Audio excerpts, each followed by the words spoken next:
Hello, everybody. Welcome to the Rotoworld Football Show. I am Patrick Daugherty, joined today by Denny Carter and Connor Rogers, where we are going to be assessing the fallout from 259 draft picks. We're going to go pick by pick. 59. Every last one of them. I know Connor has them memorized. I'm assuming Denny does by now, too. Now, we're going to hit on some of the highlights of the draft, and beginning with some maybe the lowlights, you could argue, with some situations that have become muddled by players getting added to situations we thought were settled. Then we're going to check in on some of the winners of the draft, some of the losers of the draft, which I wish we had a softer word than losers. That is harsh, isn't it? I know. I always want a softer Like everyone's word dreams come true on the draft weekend, and then the first thing they hear within 6 hours is the losers. I know. We need a softer word than that. And then we might get some rapid fire on some kind of crazy situation. Denny is like bringing up people from like round 9 and 10. Come on. that exists deep in the UDFA process. I want to have a whole podcast. I want to have a 3-hour podcast on UDFAs, but Pat is telling me no. Yeah, Denny. All right, Denny, that'll be our show, I guess, one day. He games out rounds 8, 9, and 10 in his head after the 259 picks are announced. And yeah, look, Connor will learn sooner or later that I'm only interested in bad players. Yeah, so I was going to begin the show with just a quick icebreaker to Connor and ask him if the New York Mets ever planned on playing baseball again after they got rained out again. It's just been pouring in New York. I am doing this from lovely NBC in Connecticut, but I live in New Jersey. I work in New York plenty, and it was a miserable weekend. So there's also like part of it where you're like, do the Mets want to play the Braves right now? They have like 2 healthy starting pitchers. Like, can we just kick this can down the road maybe a couple months down the road? Yeah, Connor, on your next Mets podcast, I want you to talk about how David Peterson may or may not have ruined my life. And, oh, God. May or may not have ruined my redraft to no. Well, David Peterson's really good. We hope he gets back to the major soon. But you alluded to a miserable weather weekend. Denny, I forget, is spring one of the 4 seasons that you hate? I know that you hate 4 seasons, basically. Yeah, no, I mean, spring is definitely the worst season. Yeah, I think we're in agreement. Yeah, horrible. Connor, it is. I hate worst season? I hate to break it's the worst because look, at least winter is honest with you. Winter's like this is misery, and you're in it, and there's no escape. Okay, every day is going to be terrible. But spring, it's a little promise. Hey, we got an 80-degree afternoon, we got a 75-degree morning, but then by afternoon it's raining and it's 42 degrees. So in the mid-Atlantic region, spring for me is the worst. That's a fair take. My problem with spring isn't even the upper. Oh, I guess this has to do with it. The allergy season butchers me. So that's why I've grown to dislike spring more and more over the years. I do agree. It's nice that winter is very, very honest. Obviously, fall is elite. Summer is severely overrated, though. I will say that. I think summer's gotten to the point where it's underrated. I'm upset. The thing I always say about summer is that in the summer, it's slow. No one wants to be hot, but in the summer when it's hot, you can at least feel your body. Where like in the winter when it's cold, you can't even like feel your. You just want to feel alive. Okay. Yeah, I just want to literally be able to feel my extremities. It is nice. I appreciate that. Fall is nice, no doubt. I love summer, but spring is just a tease. You know, I mean, especially you're talking about like April and early May. Listen, I live in Maryland right now.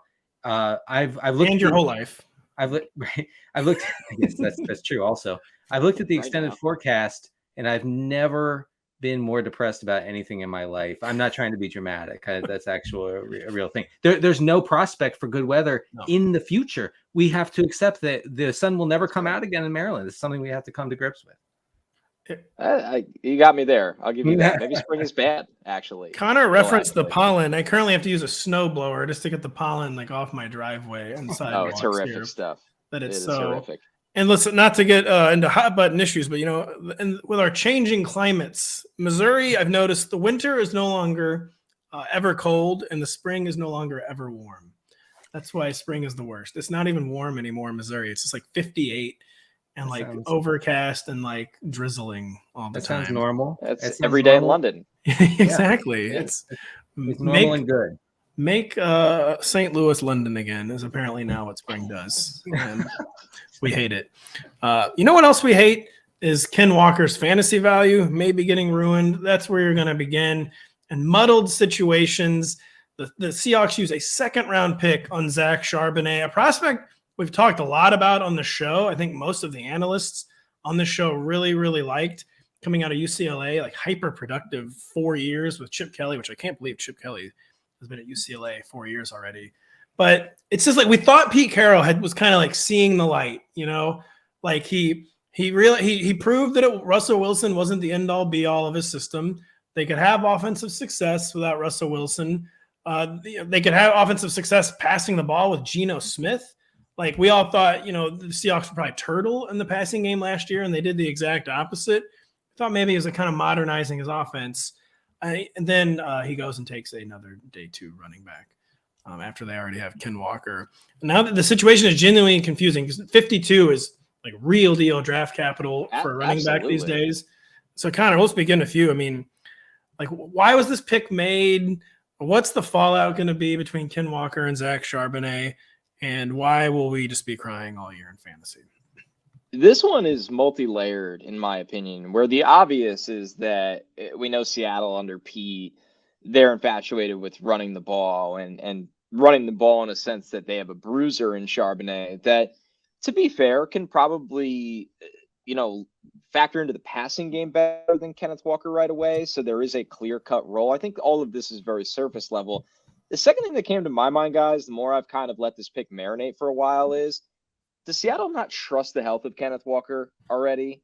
You look at the summer he dealt with last year. Remember, it was like every other week the press conferences with Pete were, is Kenneth Walker going to be good for the season? Is he going to have the surgery? Is he all of these different things? So that was the beginning. Then the middle, when he took over that backfield, he was great. And then the end, it felt like he was playing through something again, where Seattle might be sitting here and going, our identity is the run. We love Charbonnet, which I think everybody pretty much did, rightly so. But then it's like the third element, honestly, here that Seattle's like 1 foot in, 1 foot. Like they love Kenneth Walker. I'm not saying Kenneth Walker's done in Seattle, but I'm saying, is there an element here that we outside the building of Seattle can't see or read that is deeper than just, hey, they wanted 2 good running backs instead of 1? Our poll quote now for your segment here will be Connor Rogers says Kenneth Walker done in Finished. Seattle. And New DeAndre Swift. Yeah, Denny, we'll get to you in just 1 second, but I thought you made a lot of really interesting points there, and especially about the health where the Seahawks got caught really short at running back last year when Ken Walker was banged up and they were giving touches to Tony Jones Jr., who just is not an NFL level running back. And, the DJ Dallas and Travis Homer things kind of never really worked out. I feel like they needed to get a genuine number 2. You could really argue about if they needed to do that in the second round with the 52nd pick. They probably did not need to do that, but they didn't want to get caught short in the backfield again. Like you said, they love the run, and they also just probably sensibly could be betting on some Geno Smith regression because Geno, that was a career year for Geno Smith. I mean, I think I will be easily validated in that prediction that that's going to be the absolute peak of Geno ball, and it's kind of just down from here. And again, he's just philosophically at heart a run-based guy. And I think maybe all those factors played into it, Denny, but I mean, what does it do to Ken Walker in redraft? And is Zach Charbonnet going to have standalone redraft value in 2023? Yes, I think so. I can see myself. I've looked into the future and I have seen myself taking Zach Charbonnet quite a bit in drafts and not so much Ken Walker. So, coming into the NFL, there were a lot of questions about not Zach Walker, but Ken Walker's receiving profile. And that really played out in 2022. Walker was graded by Pro Football Focus as last season's 40th best pass catching running back out of 50 qualifying backs. He had 27 catches for 165 yards. Last year, Walker was 47th in yards per route run out of those 50 qualifying running backs. And when you look at Charbonnet's pass catching profile, it's not spectacular. I will spare you the nerdy stuff, but it's not spectacular, but it's good. It's good enough. And it was better than Walker's coming into the league. So I do think that Walker's going to lose out on any sort of pass catching role that he may have had without this pick. I think, Charbonnet is a huge problem for Walker, who will now become a boom bust guy who's still capable, will be capable of those 60, 70, 80 yard touchdowns like we saw last year. But if you don't get those, it might be tough sledding for you if you draft Walker as your RB2 or RB3 or whatever. Denny, is Ken Walker still an top 18 running back? Say, I would struggle to put him there, honestly. Oof, really? I'm Connor? with Denny. I think people will think that's a take, but Is it? I'm right. I'm in lockstep with you on that. Yeah, You guys are I drinking put him Haterade. outside. I put him in the 20 to 25 range. Wow, I don't know. That seems very low after it was 1,000 yards and only 10 or 11 starts. I mean, he did play Almost 15 offensive games. rookie of the year. It's Yeah. crazy. I know. I I think Connor's stressful. on to something with the health and durability, though. And another thing, the Seahawks have been down this road before. They wanted to rely on Chris Carson, and they tried to so many times, and they just kept getting burned on a guy with kind of a similar profile. Ken Walker's an angry runner. Correct me if I'm wrong, right? And Yeah. I just don't. Maybe they want to try to avoid repeating history there, where they want to keep him healthy. They don't have too many eggs just in one player's basket. And yeah, I don't know. So maybe top 18 is too ambitious. But yeah, I mean, I think you are going to get big weeks. It's going to be a seesaw type thing for Walker, where sometimes you're going to look at your box score and it's going to be, 6 rushes for 40 yards, which is fine, but it's not spectacular. Other times it's going to be 10 rushes for 120 yards and a touchdown. So I do think that it's going to be a little bit stressful to be able to start Walker as a flex or whatever this coming year. I did want to mention that Charbonnet, it's part of his receiving profile. Last year, only 7 running backs in the nation had more receptions than Charbonnet. That's somewhat due to his high snap share and high usage, but I think it is worth noting. Connor, is it a red flag that Zach Charbonnet contributed for 4 college seasons? This used to be a thing that was probably considered good. Now is it bad? A lot of tread off the tires. I think it's always a long-term question, right? If you're in Dynasty and you're valuing a guy, as say in the top 4 picks, I think that's where it starts to come into play, because you're hoping that you have a significant shelf life. I think in redraft, it obviously just doesn't matter at all, because Charbonnet, he's got a frame to withstand it. Nothing matters in redraft. Just do what you want. Nothing matters in fantasy football. No, just kidding. Bad thing to say on this show. It's uncomfortably close to the truth. I remember we had that conversation with Jonathan Taylor. And that's true. You could look at it 2 ways, right? Jonathan Taylor had crazy workload throughout college, and everybody was like, does it matter? And after year 1, everybody was like, no, it didn't matter. And then in year 2, you could look at it and be like, hey, he's starting to get banged up already. So who knows? I did say 4 years for Zach Charbonnet and Westwood. I forgot he spent the first 2 years of his career in Ann Arbor, Michigan. Yeah. Connor, I wouldn't ask you this kind of question, but Denny knows I'm still reeling from forgetting what team Elijah Moore was on last week. So I'm going to ask Denny real quick, what team is Travis Homer on right now?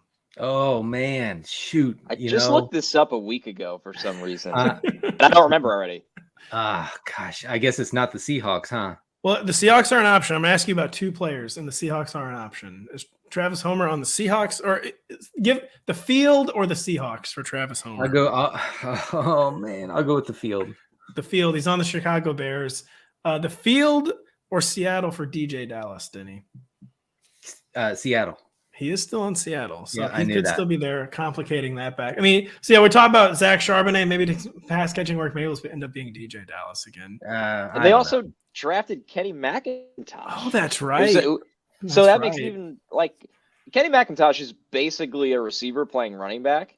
Oh my goodness. So I know you should never really look at a 7th round pick and be like, oh, he's going to mess us up in fantasy, but he's a little bit of a nuisance in a sense. Yeah, and well, too, Seattle, we know. I mean, Seattle has always used the ethos competition, and maybe sometimes this is a talking point. But if McIntosh comes out and it's just catching the ball all over training camp, Pete Carroll will not hesitate to make him a part of the offense. So yeah, even I'm glad you mentioned that. We were almost going to gloss over that, but that actually is worth mentioning. That the little day 3 running back also in Seattle.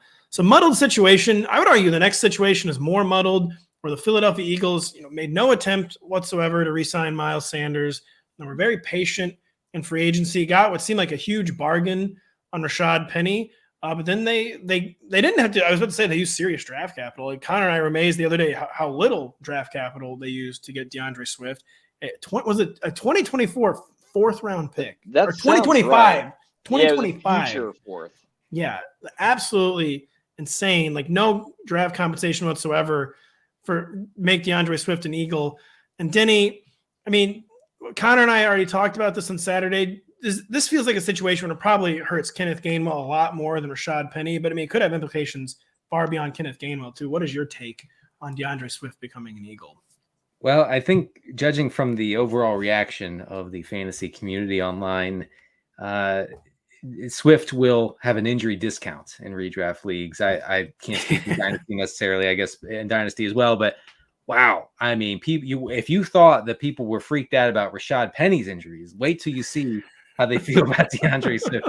Swift has burned everyone who's ever played fantasy. Okay. So you're going to go into this year with people looking at DeAndre Swift, wherever he's falling in drafts and going, no, thanks. No, thank you. I'll go to the next one. That's kind of blood in the water type deal. This is what investors say. These are things investors say. I think that, that's where you go. That makes him appealing to me. The fact that I'm going to get him at a major discount, and he has been hyper productive when he's been healthy.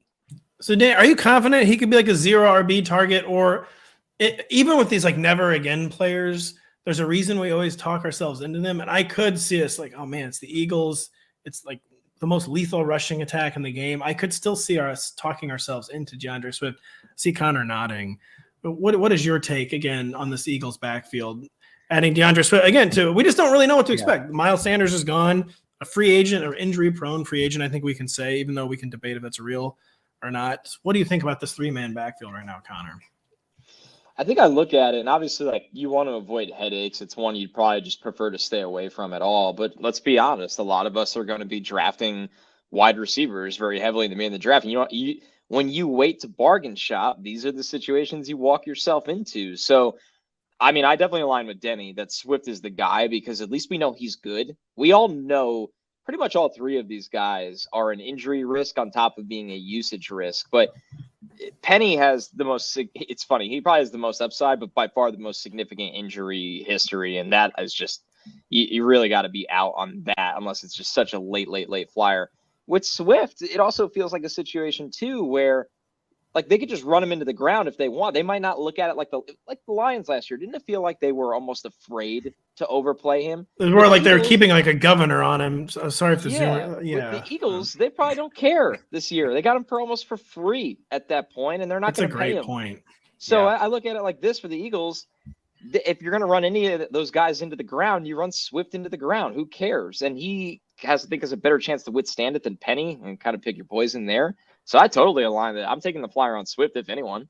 I mean, look, you can take a flyer, like you just said, Connor, on a guy who last year in Swift had the 5th highest yards per route run among all running backs. 5th highest. Like, he's really good as a pass catcher out of the backfield. We saw Gainwell thrive in that role for portions of last season, of last 2 seasons, really.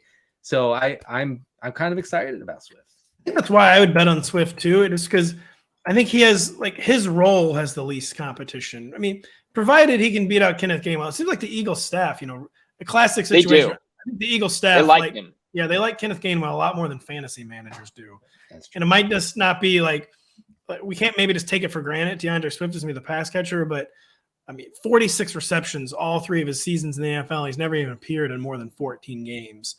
He hasn't always been as efficient as we would like as a pass catcher, but he is a legit NFL pass catching back. And if he can win that role, early down with Rashad Penny, we're going to have the same concerns we did with Miles Sanders, which is every time they get inside the 6 or 7 yard line, Jalen Hurts is just going to score the touchdown. Right. And a guy with Penny's injury history too, you might not want him banging around at the goal line. So Penny could turn into like an ultimate, like between the 20s running back, even if he stays healthy. And I just think DeAndre Swift and his pass catching might be like the safest harbor. I say as Kenneth Gainwell wins that role, and then nothing matters. Denny, is the answer Kenneth Gainwell 0 RB? Is that where maybe we're what we're building toward? I mean, yes, but I also don't know if he's going to fall into that famous so-called dead zone where we don't really love to take running backs. But I mean, right now I think he profiles, but also he only caught 23 passes in 17 games this year. I thought it was more. Going to be honest, it always felt like more.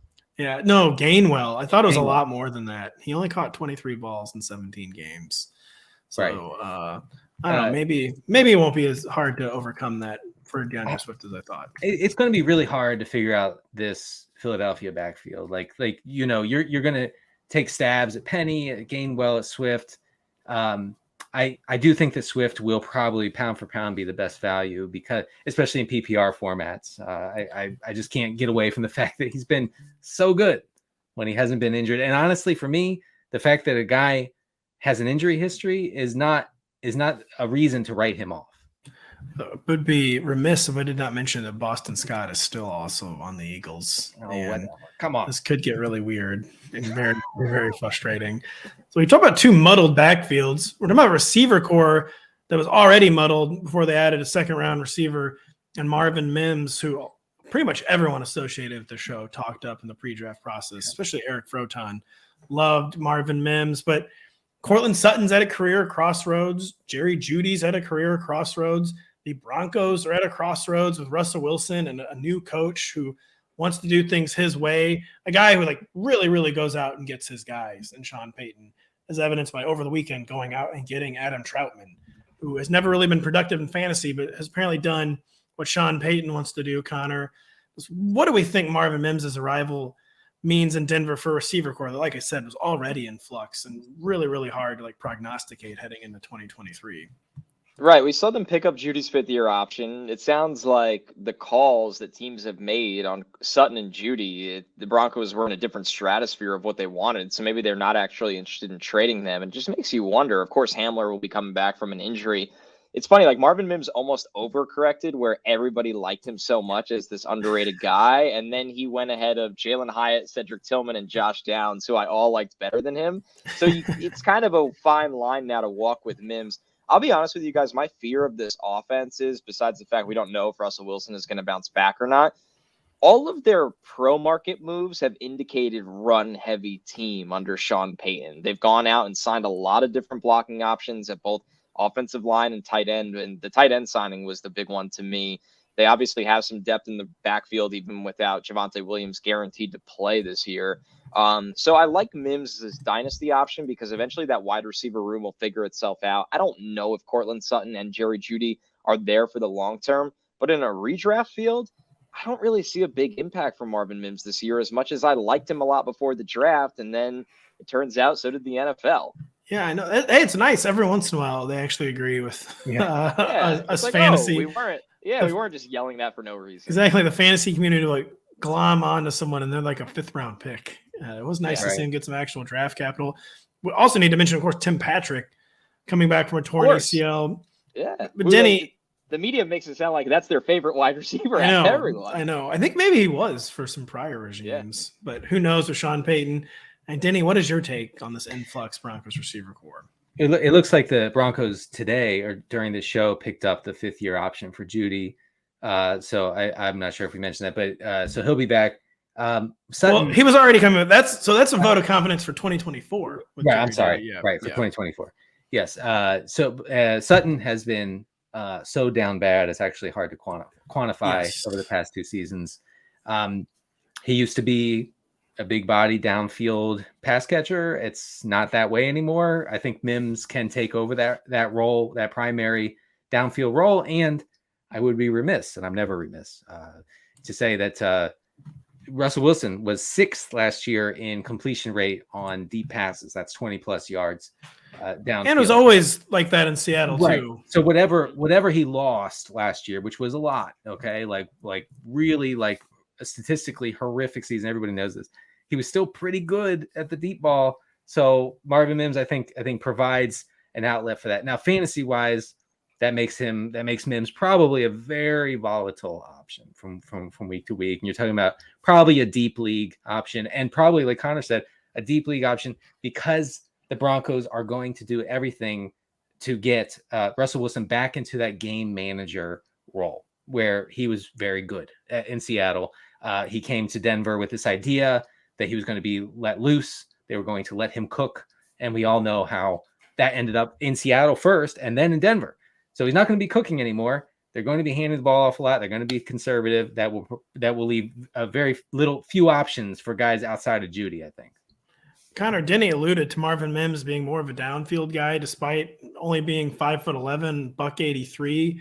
I mean, he just is. He was a game breaker. I think A humongous percentage of his yards in college came on 40-plus yard receptions. Yeah. Guy has a big man's game and a little man's body. I was just describe Marvin Mims' game to us real quick. Was that a correct way to put it?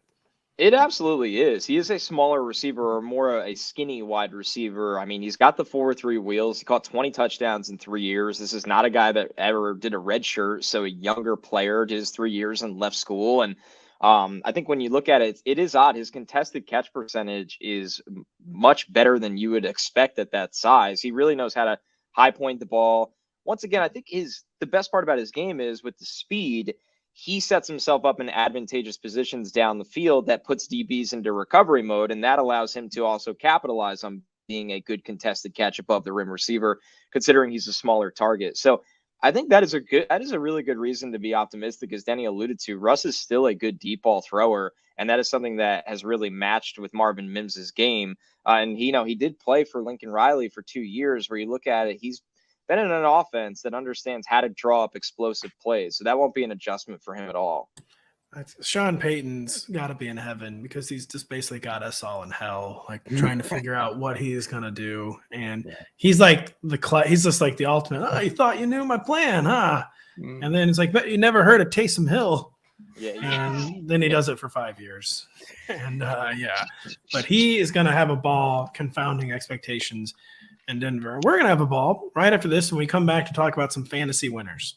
Every season is draft season. Get your Rotoworld Draft Guide bundle today and dominate your football, baseball, and basketball drafts. It's packed with profiles, rankings, and projections. Order today and get all 3 Rotoworld Draft Guides for the price of 2. Plus, use promo code BARRY to save an extra 20% off at checkout. That is promo code BERRY to save an extra 20% off at checkout. So, guys, we talked about some muddled situations. Now we're going to get into some situations where maybe there's some clear winners. Although the very first one, there is not a clear winner. I'm kind of like cheating with the framing on this. I was going to say Jahmyr Gibbs is a winner because he went a lot higher than we expected and that even he expected. I've been making this point kind of a lot of places, but yeah, always an interesting sign when the player's like, wow, I had no idea I'd be going that high in the draft. So a big winner. Jahmyr Gibbs was on draft weekend, but maybe the most controversial pick of the draft. We thought he might sneak into day one. We did not think he would crash into the top half of the draft, although there were rumors after the fact that whoever had picked 15, I forget who was 15. They thought the Jets, which is even more peculiar considering everything in that backfield. But that's right, and that raises questions about Breece Hall. Maybe this is a lot there. But then the Jets didn't take a running back until like very, very late in the draft. So how does that make a lot of sense? Like, it's very odd. Very, very odd. So Jahmyr Gibbs, a very controversial pick. Denny, just what do we think of Jahmyr Gibbs' rookie year fantasy expectations? Because DeAndre Swift is out. David Montgomery is in, has replaced Jamal Williams. An offense that clearly thinks the time is now if they're making what amounts to a luxury pick at – I guess they don't think it's a luxury pick if they're making it at 12. But just what do we think of Jahmyr Gibbs' prospects in this Lions offense? David Montgomery is not going anywhere, unfortunately, and David Montgomery is going to score a lot of touchdowns. Demont Nation just cannot be dislodged. No matter I know Gibbs as a prospect, super exciting, probably will be good for fantasy, especially from a pass catching standpoint. He'll absorb all those routes that Swift ran when he was healthy last year. They'll probably not have like you said, Pat, the governor on Gibbs as they did on Swift. Which is good, I think for obviously, at least for his floor, if not for his upside. But, prospect wise, weight wise, size wise, it does not profile. And I'm not the first person to say this, but it does not profile as a guy who's going to be just force fed the ball. It never was in college either. All parts of the field. Right. And so I think we have to come to accept that, kind of expect that, and know that Demont, as you so lovingly call him, is going to be there, and he's also going to be a big part of this running game in Detroit. Yes, Denny kind of just alluded to how Jahmyr Gibbs will be used, but just how do you think Jahmyr Gibbs will? Because we hear so much about the pass catching threat, we hear so much about him being a mismatch. He did have almost 1,000 yards rushing for Alabama last season, right around 150 carries each the past 2 years. Only like 11 or 12 games in college. Just how do you expect Jahmyr Gibbs to even be used? Right. I think if you're taking him at 12, you have to be dreaming of a scenario that he is Alvin Kamara. No exaggeration. Like, that's how you look at it. It's, Kamara's never had that 1,000-yard season on the ground, and it really didn't matter because he's somebody that can draw 80 to 100 targets a game. So I think with Gibbs, especially in terms of redraft, we know everybody's going to love him in Dynasty. There's a drastic difference of him in PPR compared to a regular format because Montgomery, when they went out and paid David Montgomery, you looked at it and go, you saw what they did with Jamal Williams, and then they went and paid for David Montgomery. You're thinking like, oh, they think they got a premium Jamal Williams now in this offense, which scares you even more from any other running back being in it. So I think with Gibbs, he doesn't have the traditional frame of being a workhorse running back, but I do think he has special skills for the receiving game because his acceleration is so explosive. He's somebody that can really transition from pass catcher to open field runner much quicker than your average player. So I think Ben Johnson looks at this offense and goes, I have a lot of different varying skill sets at wide receiver. They also drafted Sam Laporta really high. So now they are going to actually factor in a tight end in this offense. But I think they look at Gibbs and just have to think they can get him in space and force feed him. If you're taking him there, I would hope he's getting at least 7 targets a game. People are going to think that sounds insane, but he took him in the top 15 of the draft. Yeah. Right. And, Gibbs, his career best reception rate, or I'm sorry, reception share at Alabama was 17%. That is a very rare threshold to hit for a running back. So I think Connor's onto something in saying that they're going to force feed him in the passing game, not in the running game. And hey, we'll take that. We will take it because he can do a lot with 6-7 targets in the game. A ton. Good offense. I do think it could also be like a Seattle Geno Smith thing too, where they think, listen, we got more out of Jared Goff last year than we're probably ever going to get again. We're like, good point. I don't know if anyone thought Jared Goff had another season like that in the tank. And as a guy who's been traditionally needed like the offense generated for him, Jared Goff's not the guy who will generate offense for you. And Jahmyr Gibbs is someone like very much like Amon-Ra St. Brown who can actually generate that offense for Jared Goff. So I think that might have been part of the thought process too. I still don't know why you give up DeAndre Swift for like a song, but they didn't like him. Denny, is the answer, by the way, Craig Reynolds, 0 RB? Yeah, right. Craig Reynolds is inevitable, as the Zoomers are saying. I believe that's a TikTok meme that Craig Reynolds is inevitable. Yeah, he will always emerge in the long run. Yes. So very, very, very fascinating situation. Again, to Detroit too, we've been starting to think like they were sharps, and then they take the running back, and they took also an off-ball linebacker. Correct me if I'm wrong, right? Yeah, Jack Campbell. Yeah, in the first round. They're hitting on 17 at the blackjack table. Yes, they are. Yeah, they're feeling it. So we're gonna see what happens in Detroit. We are seeing what happens in Baltimore, which is that not only is the band getting back together, they're finally adding new members. Cooler heads prevailed, sanity prevailed. Lamar Jackson is back. He's the highest paid player in the league. They're finally committing like the entire build to him. I guess you could argue it was built around him before and his running skills. Now they're trying to build around Lamar and his passing skills. They gave Odell Beckham way more money than I thought he could possibly get at this stage of his career. They signed Nelson Aguilar to try to stretch the field. And most importantly, they used a first-round pick on Zay Flowers, Connor. How do you – Todd Monken, a much heavier pass play caller than Greg Roman is in his offensive coordinator. What do you see? I mean, it's kind of obvious, but what do you think the Ravens are trying to do on offense? How do you think this is going to manifest itself with all these new pass catchers? I think Monken, ironically, is the biggest move of any compared to any of the acquisitions, right? Like Monken's effect on Lamar Jackson from a fantasy perspective has a bigger impact as a whole than just signing Odell or just signing Aguilar or just drafting Zay Flowers and Rashad Bateman being healthy. Like all of that, that's a really good wide receiver room that they flipped this to. I think Zay Flowers, as much as he played inside outside at college, is going to have to be an inside only wide receiver at the next level. I was going to ask you how they plan to use Zay he's Flowers. Got to play in the slot, but now you kind of have different speed across your wide receiver alignments. We know Odell can win down the field. We know Zay can win down the field. We know Aguilar can.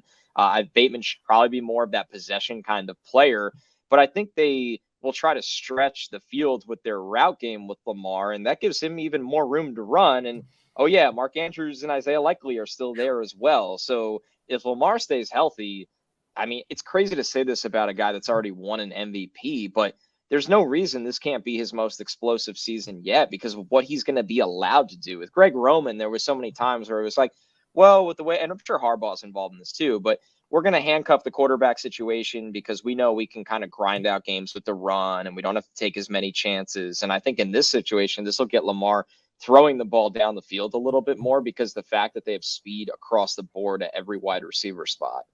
Yeah, just music to all of our ears. And you can manufacture touches to say too. I should have been clear about that. Like those. Yeah, didn't they? Well, they were manufacturing touches from in pretty bad offenses at Boston College, right? Whatever that offense was supposed to be. You jet sweeps, pitch passes, screens, drag routes that clear out. Like that, there is a lot they could do. And Monken, I mean, if I had to handpick an offensive coordinator to get a quarterback going from a fantasy perspective, Monken would be pretty high on my list.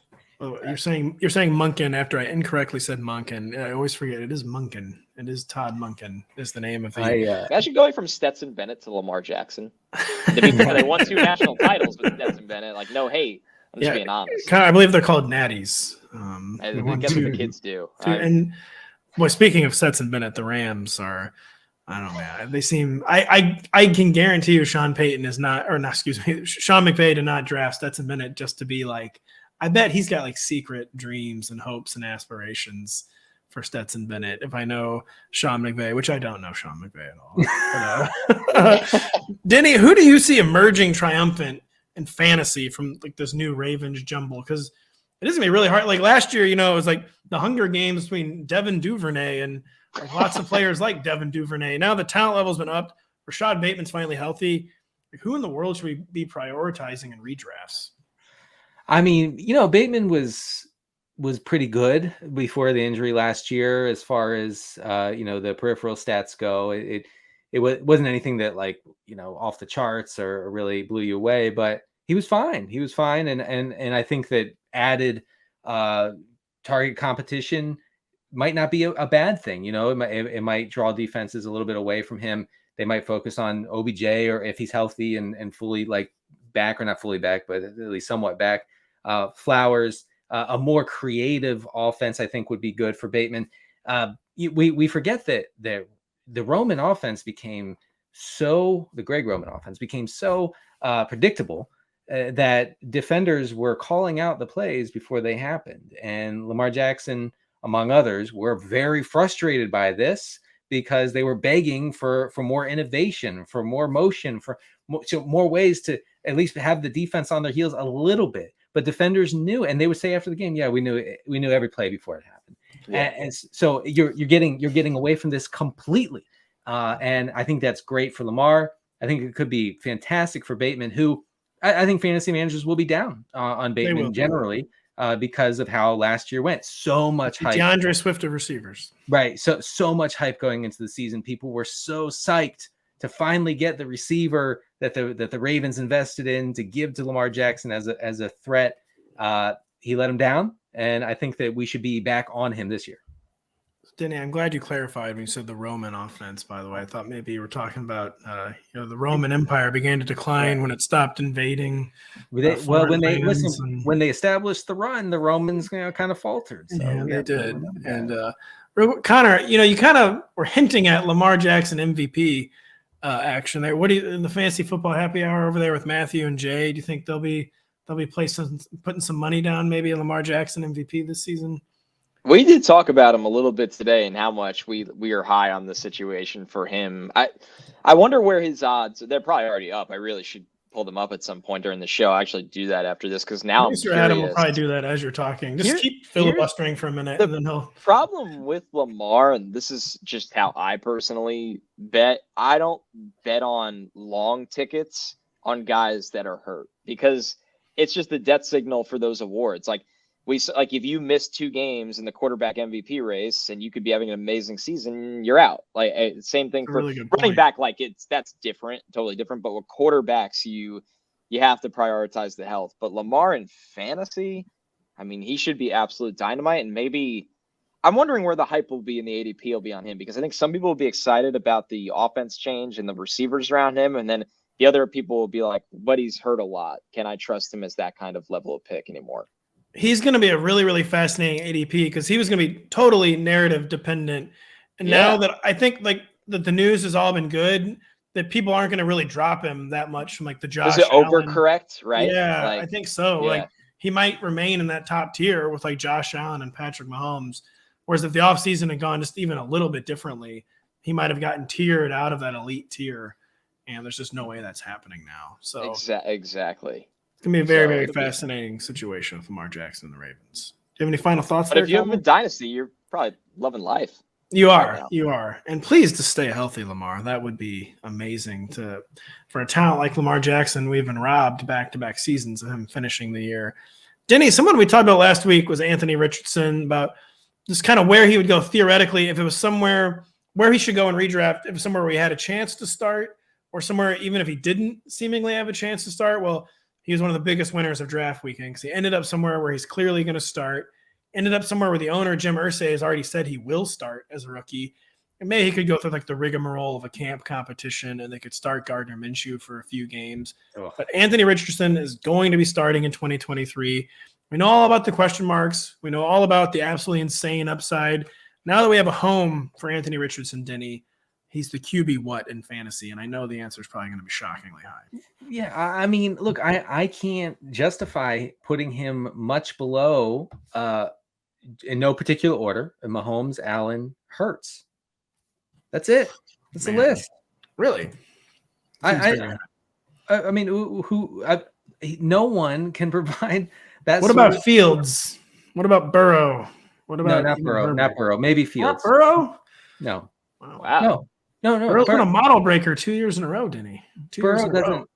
No, I know he doesn't run, but he's been the model breaker. He's like Aaron Rodgers. He's so efficient, so many big plays, he breaks the model. I get that, and look, I may be a little bit over my skis here, but I will double down and say that Anthony Richardson provides a sort of rushing ceiling that is just out of this world. Like, I'm not comparing it directly to Jalen Hurts, but people were not drafting Jalen Hurts appropriately last year or the year before. They were not.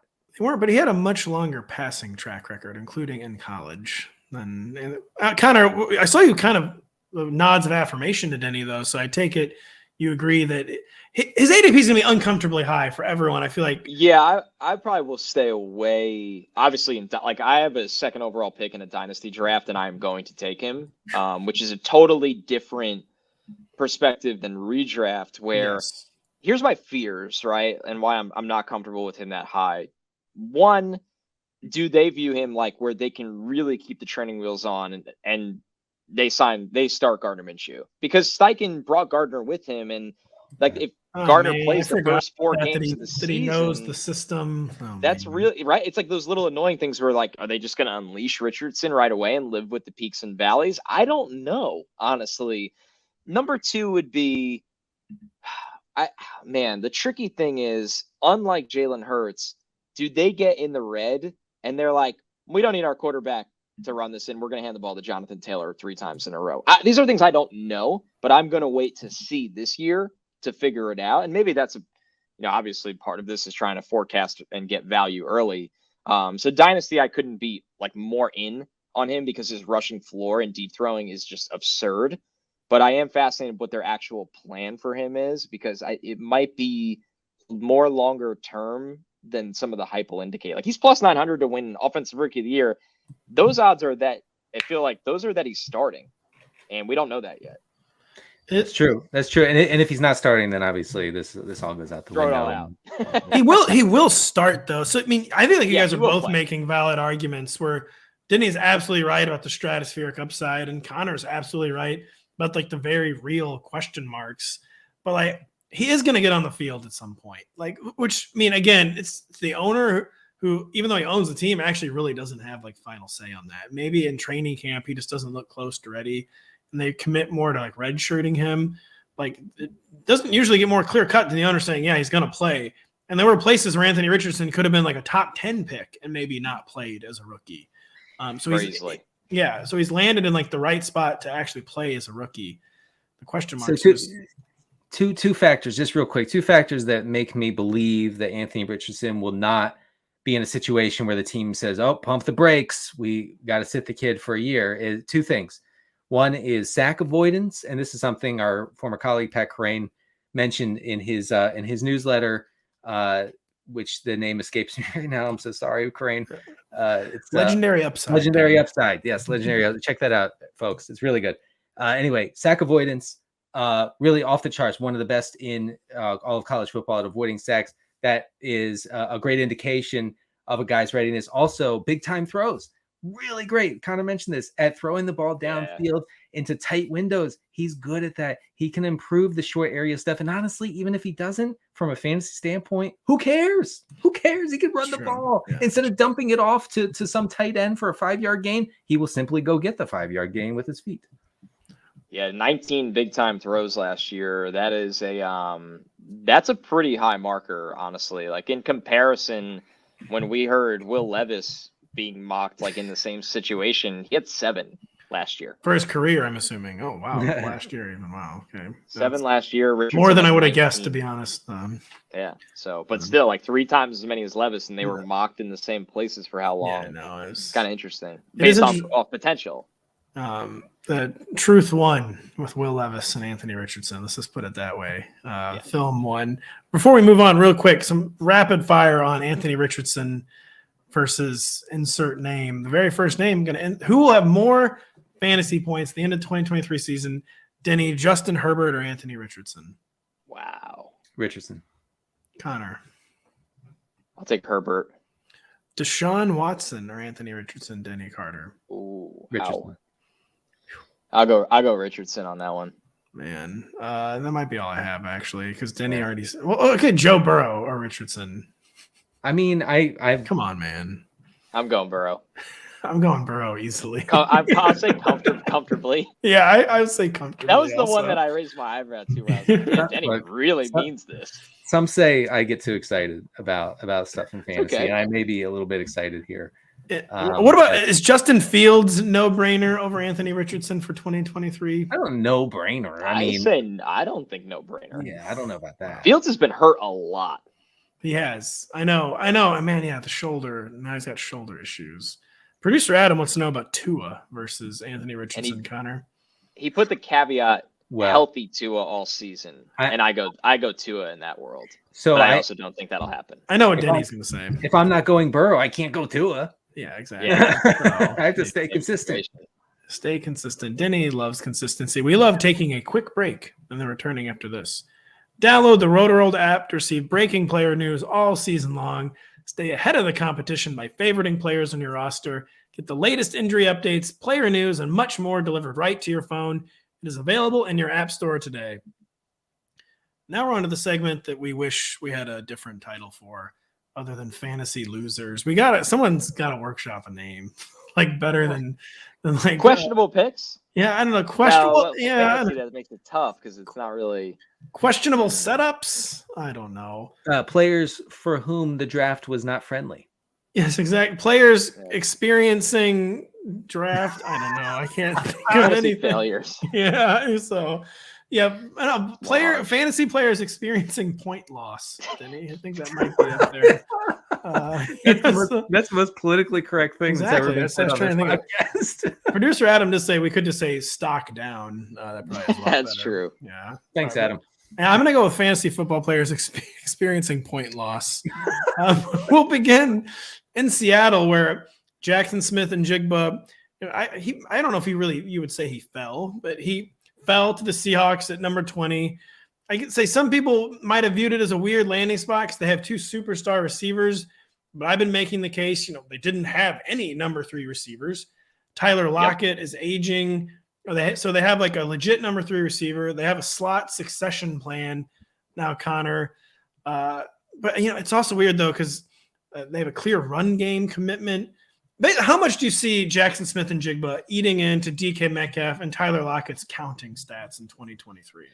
I think the target share is a big deal. I really do. Now, number one, you have to factor in the fact that just JSN's really good. Like, I don't want that to get lost in the shuffle where it's like, oh, no, another body at wide receiver that hurts these guys. It's like, no, he's actually really good, and you actually want to not feature him, but he's a big part of your offense, something that I think that they need a little more of, and that's a tough middle of the field kind of dirty work wide receiver. So I think it's a pretty big deal, honestly, long term. He comes in there tailor-made for the slot. I know Lockett will still get his opportunity opportunities in there, but you like that JSN can really just come in and dominate out of the slot. And that might be something that Geno is very, very comfortable with as well. So especially working off of play action in an offense that has two really good running backs, and the offensive line is figuring it out as well. So I think it's a pretty big deal, to be honest with you, in terms of how much it could eat into their workload. Yeah. So, I mean, just to give you an idea how concentrated, and folks who play fantasy avidly obviously know this already, but for the rest of you listening in May, Lockett and Metcalf combined for 50% of Seattle's targets and 2/3 of their air yards in 2022. I mean, that is just as concentrated as an NFL passing attack can get, right? And when you look at how Lockett and Metcalf are used in formations, I have to believe that Lockett experiences more point loss here than Metcalf, because you look, right? I love it. I love so you that. have Lockett ran 42% of his routes from the slot last year. Metcalf only ran 16% of his routes from the slot last year. So if Smith and Jigba is going to be used primarily as a slot receiver, then that means that they're going to bump Lockett out more, and almost has to. And like, Lockett used to have the reputation like being infamously inconsistent. And I feel like that even if the point total stays largely the same, which it probably won't, it's going to be just really volatile again, Denny. Right. So I mean, maybe they'll use more 3 wide receiver sets than they did last year. Now that they have 3 viable receivers, that could be one way this goes. But to me, I'm not worried about DK Metcalf as much as I am Lockett. I think that totally scans to me, because I mean, Connor, would you say JSN's going to be exclusively in the slot? Because it kind of just feels that way. And so DK's role won't really be changing, whereas Lockett's role, even though he's comfortable playing both inside and out, it just seems like Lockett's role is going to change a lot more. That's what I think. I think that you draft JSN for him to thrive in the slot. And it's not that he's useless outside, but you're just kind of shooting yourself in the foot at that point if you just don't play him in the slot majority of his reps. Yeah, so it just seems like Tyler Lockett, he's getting older. Maybe he's a guy who has stayed healthy for a while now, but has a few concerning injuries. Maybe they just want to scale back his reps a little bit. Yeah. Like, it's one of those where a lot of stuff. You Google it and you're like, dang, he played 16 games like the last 3 years. But then you remember the season, it's the Mike Williams, not on that level, but the Mike Williams of like, why am I checking injury reports every day? What is he dealing with? Does it affect him this week? Like, that's an underlying factor. Yeah, so it was very, maybe they didn't need to do it in the first round, but the Seahawks needed a third wide receiver. Last I heard, you can't just have only 2 wide receivers, and not today's NFL. They only. By the way, producer Adam, not to put you on the spot, Connor, he reminds us that you've seen some similarities between JSN and Cooper Kupp, and are basically guaranteeing JSN's gonna have 2,000 yards receiving this season. No, and Adam points out Shane Waldron, offensive coordinator for the Seahawks, was with Cooper Kupp, I believe, maybe during his record-setting season. What are the similarities you see between JSN and Cooper Kupp? Elite agilities. When you're in the slot, you have that 2-way go, and that is complete hell to put a defender in coverage in that situation when you're an elite, agile weapon that can really cut, shift, very vast release package off the line of scrimmage. I got to sit down with JSN at the combine, and that was something we talked about in depth. Is you ask guys like, who do you compare yourself to? Or apart? Like with JSN, the answer was like he studies tons of receivers and pulls things out of their game. And for him, it was Devontae Adams, the way he gets off the line of scrimmage. And I was like, yeah, I see that. That's a huge part of the game. So with Kupp, that's something everybody looked at Kupp's, I feel like, age and 40, and they're like, there's no way this guy can be anything more than a number 3. But when you look at the mental aspect of the game, how polished JSN and Kupp were coming out of school in terms of release packages, route tree, contested catches in the middle of the field in traffic, that sets a floor that's pretty unique. So I saw them as very, very similar players. Like if you put JSN in McVay's offense in that Kupp role, I'm not saying he gets 2,000 yards, but he'll be really, really good. And that's what we might see in Seattle in the next 3 to 4 years.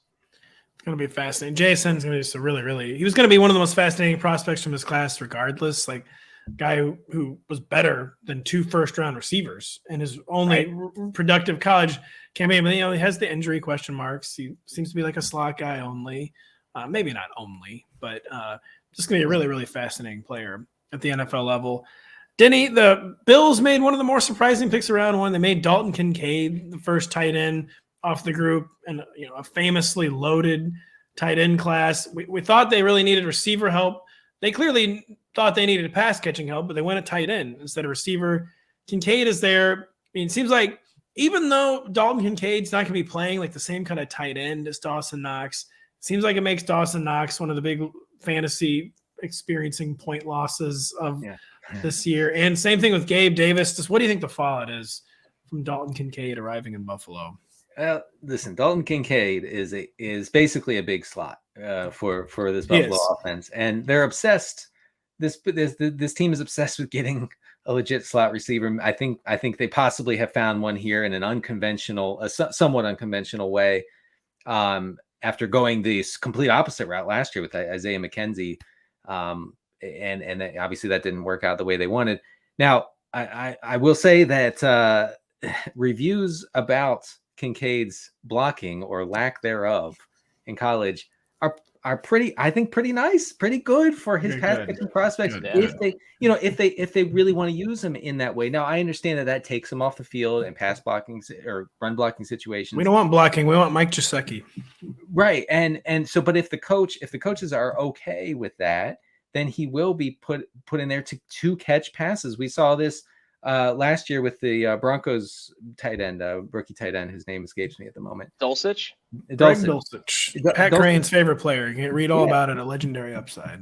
Right, and Dulcich was not brought in ever to block, only to catch passes. So I do think that pretends well for his fantasy value. I do have to say though that if he is like limited to only like passing down situations, obviously that's gonna be an issue, especially because Josh Allen runs more than almost any other quarterback except for maybe 2 or 3, and that takes away pass attempts. And we've seen that it's pretty hard to identify a second pass catching option fantasy wise in this offense outside of Stefon Diggs because the pass attempts are somewhat limited because of Josh Allen's mobility.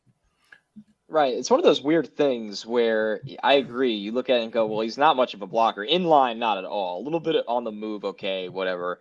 So you like that because it's like, okay, they're going to just play him as a slot. But then it's also the factor of what you don't like about it is that takes him off the field in certain situations for a quarterback that when the play breaks down and it turns into backyard football scramble drill, those quarterbacks like to throw it up to the big guy in the red zone. So does it hurt Kincaid in the goal line situations? I don't know the answer to that, but it's something I'll monitor pretty closely early on with him. Kind of real quick, what was the deal with Kincaid's health? I know he didn't test whatsoever in the pre-draft process. Back injury for bigger players is very, very concerning. I know he had clearance eventually, but when you're the pass-catching, athletic-ish tight end, you'd like to have the testing numbers if you're going to be a first or second-round pick and an older prospect as well. So I think it's something that you definitely want to keep an eye on because the physicality going from the Pac to the AFC East is a different animal. I just made a totally unrelated connection in my head, but I feel like so many, even first-round players this year were 23 or 24. It's an old class. Is this going to become more common, Connor, with NIL? Yes. Well, it's a double whammy here, right? Because you have the NIL meets the COVID impact. So a ton of guys had this extra year. When I do my draft doc, it has just become ridiculous figuring out a 6th-year player from a 5th-year player from an actual 4th-year senior. It's pretty unheralded territory we've reached. And now you have NIL that some guys are like, you know what, if I can make, I don't know, $1 million and stay in school and I was a projected day 3 pick, I'm not going to leave anymore because maybe I'll be a day 2 pick. And if I'm not, then I still made money anyway. So yeah, it does have a really big trickle effect of older prospects that are going earlier. And I think it'll have an effect just beyond the obvious, I'm making money so I can actually stay in school if I want to. I think NIL is also going to help uncover players, who are just buried on depth charts. They get brought, they go somewhere else because they've been promised NIL money, and then they can actually break out, maybe say as an older player. And so it's not just going to be from the perspective of the players are getting paid, so they might actually stay now. That it'll just help maybe uncover more gems than it was than there were in the past. 100%. Yeah. Actual player development. Yes, exactly. I feel like every prize wow, this guy's 5'9", weighs 170 pounds, and is 24 years old. Yeah. That was every other prospect. I think that was Zay Flowers. And Tank exactly, it was Zay Flowers. And yeah, so Zay, I think Zay's turning 23. Yeah, he turns 23 week 1. But like there was a lot of guys like that where you were like, this is pretty rare stuff. Tank Dell was one for sure. Hendon Hooker's 25. Like, man, yeah. There's a lot. Will Levis, a little old himself. Yeah, 24-year-old rookie, I believe. Denny, you have something on the tip of your tongue? Just two things on Dalton Kincaid that jumped out to me about like what kind of role he would be best in, and I think Utah recognized this last year when Kincaid was 7th in tight end pass routes in the nation last year, and he was 2nd in yards per route run behind only Michael Mayer among tight ends. I mean, really efficient and used primarily as a pass catching weapon. Hopefully that carries over to Buffalo, but the transition, like Connor said, is pretty steep going to the AFC East. We're talking about older players. The very final guy we're talking about today, Jaden Reed, went in the 50s to the Packers. He was in college like 5 years. I think he just turned 23. So he's not as old as some of these guys. But first off, Connor, what kind of player is Jaden Reed? And then we'll get into the impact this is going to have on maybe Romeo Doubs, who seemed like he had like some of the juice early last year, but then Christian Watson, who had more draft capital, ended up just being better. And just what kind of player is Jaden Reed? And then maybe Denny can get in if this renders Romeo Doubs a non-factor.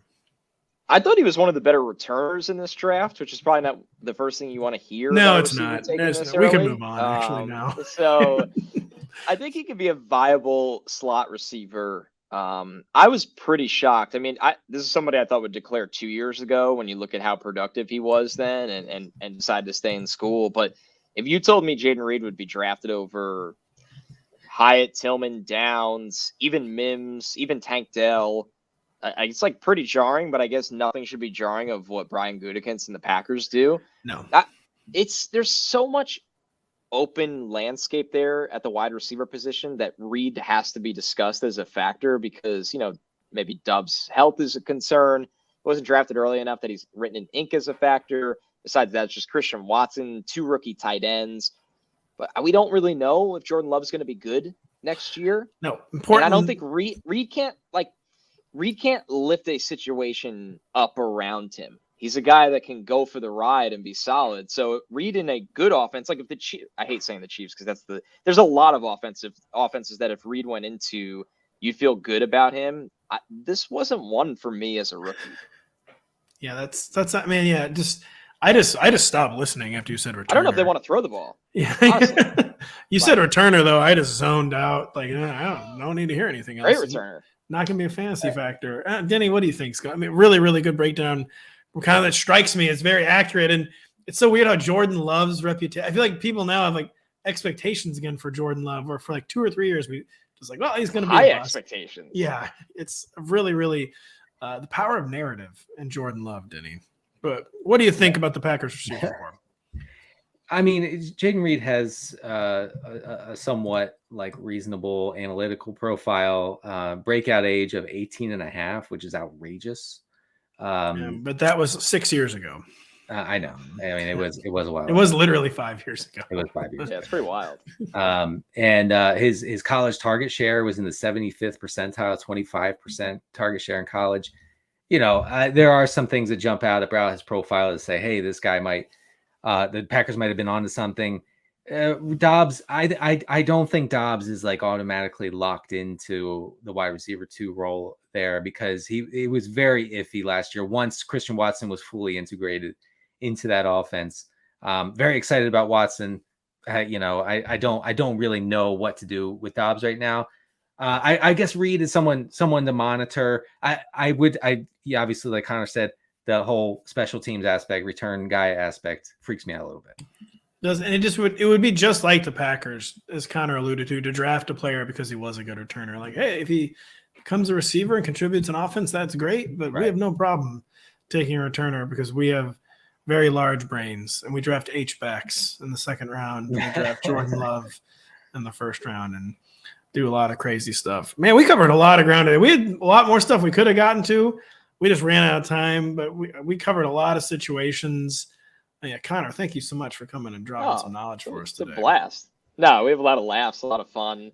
That's how we check do it in on over if here. the Mets are losing the Braves at some point, and we'll see what happens here. Just to tie probably not on it. Did you check the score as it was going? You can be honest. I mean, When you I didn't ad read, I checked. It was 6-5. Okay, there you go. They're clawing it back. Yeah, I believe it was.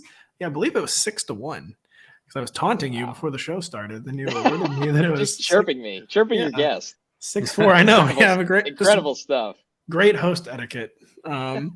Thank you so much for coming by. And Denny dropping knowledge as usual. We'll be dropping more knowledge on Wednesday this week, not Thursday. Denny, Kyle, and myself going to be talking more NFL draft fallout. So for Connor Rogers, for Denny Carter, I'm Patrick Daugherty. Thank you so much for listening. We will be back later this week.